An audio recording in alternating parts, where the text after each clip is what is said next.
इस बार भाजपा नहीं बना पाएगी केंद्र में सरकार, मायावती। लोकसभा चुनाव के तीसरे चरण में चुनाव प्रचार युद्ध स्तर पर है। मायावती ने शनिवार को आगरा में जनसभा को संबोधित किया। मायावती ने कहा कि आज आप लोग लोकसभा के आम चुनाव में अपनी पार्टी के उम्मीदवारों के समर्थन में आप लोग मौजूद हैं। आप सभी का आभार प्रकट करती हूँ। मेयर का चुनाव हुआ तो हमारी पार्टी ने अनुसूचित वाल्मीकि समाज की महिलाओं को आगरा में मौका दिया। इस बार जाटव समाज की महिला को मैदान में उतारा है। फतेहपुर सीकरी में ब्राह्मण समाज के व्यक्ति को चुनाव में उतारा है। अपार भीड़ और जोश देखकर भरोसा हो गया है कि आप लोग प्रदेश में अपनी पार्टी का बेहतर रिजल्ट देंगे। कांग्रेस पार्टी को केंद्र और कई राज्यों से सत्ता से दूर होना पड़ा है। अन्य पार्टियों का भी यही हाल है। मायावती ने कहा, जातिवादी, पूंजीवादी, सांप्रदायिक और दोषपूर्ण नीतियां कथनी और करनी में अंतर की वजह से लगता है। इस बार भारतीय जनता पार्टी भी केंद्र में नहीं होगी। नाटकबाजी और जुमलेबाजी काम में आने वाली नहीं है। जो भी समाज के वादे किए हैं हवा हवाई हैं। इनका ज्यादा समय अपने चहेते पूंजीपतियों को बनाने में है। अब ऐसा लगता है कि कांग्रेस पार्टी की तरफ बीजेपी भी ज्यादातर लोगों से दूर कर दिया है।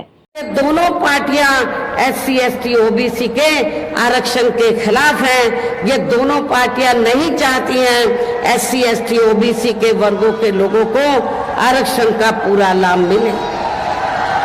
साथ ही केंद्र व राज्यों में भी विरोधी पार्टियों की रही सरकारों में इन सभी वर्गों को प्राइवेट सेक्टर में आरक्षण दिए जाने की व्यवस्था किए बिना ही इनकी सरकारों के ज्यादातर सरकारी कार्य अब प्राइवेट सेक्टर के जरिए ही इनके बड़े बड़े पूंजीपतियों व धन्ना सेठों आदि को ही दिए जाने के कारण अब इनको पूरे देश में आरक्षण का बहुत कम ही लाभ मिल पा रहा है। इसी प्रकार इनका अन्य और मामलों में भी शोषण व उत्पीड़न आदि होना अभी तक भी बंद नहीं हुआ है।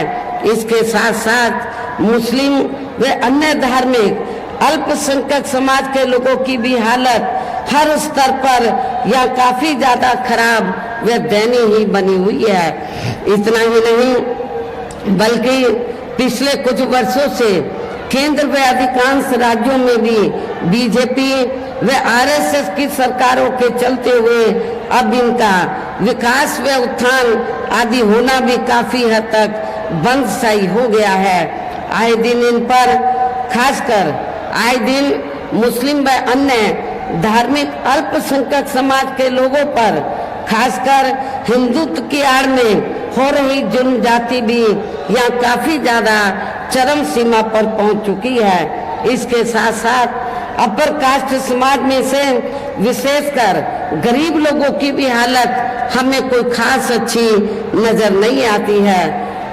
कहने का तात्पर्य ये है कि चाहे वीकर सेक्शन के लोग हैं या माइनॉरिटी हैं, अपर कास्ट समाज के लोग हैं, ये सभी लोग हमें काफी दुखी व परेशान नजर आते हैं।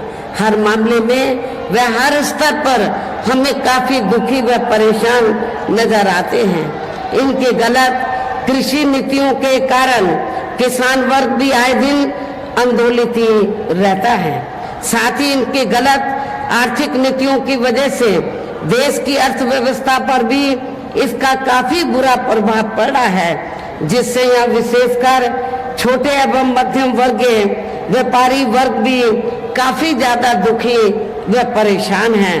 और अब केंद्र में पूर्व की रही सरकारों की तरह ही वर्तमान भाजपा सरकार में भी यहाँ पूरे देश में गरीबी, बेरोजगारी एवं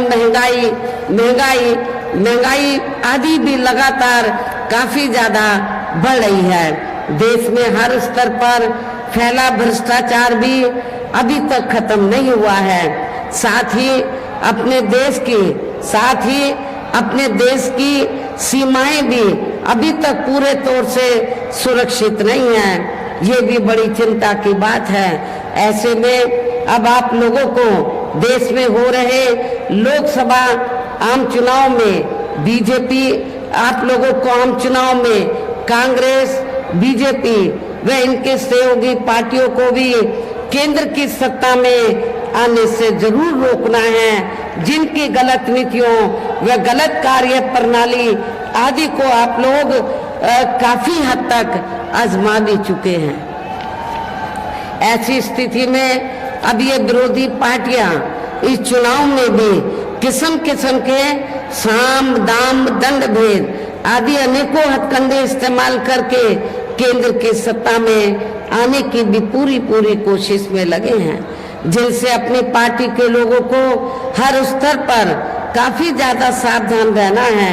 और इस मामले में विरोधी पार्टियां अपने अपने पक्ष में हवा बनाने के लिए खासकर मीडिया, ओपिनियन पोल व सर्वे आदि का जो बड़े पैमाने पर इस्तेमाल कर रही हैं, तो उससे भी अपनी पार्टी के लोगों को बिल्कुल भी गुमराह नहीं होना है।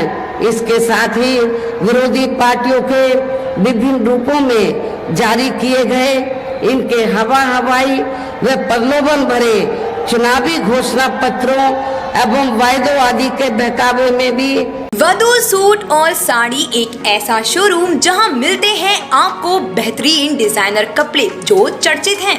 अपने डिजाइनर सूट और साड़ी के लिए मथुरा शहर में शीघ्र पधारे। वधू सूट साड़ी और किड्स वियर कृष्णा नगर मंडी चौराहा मथुरा।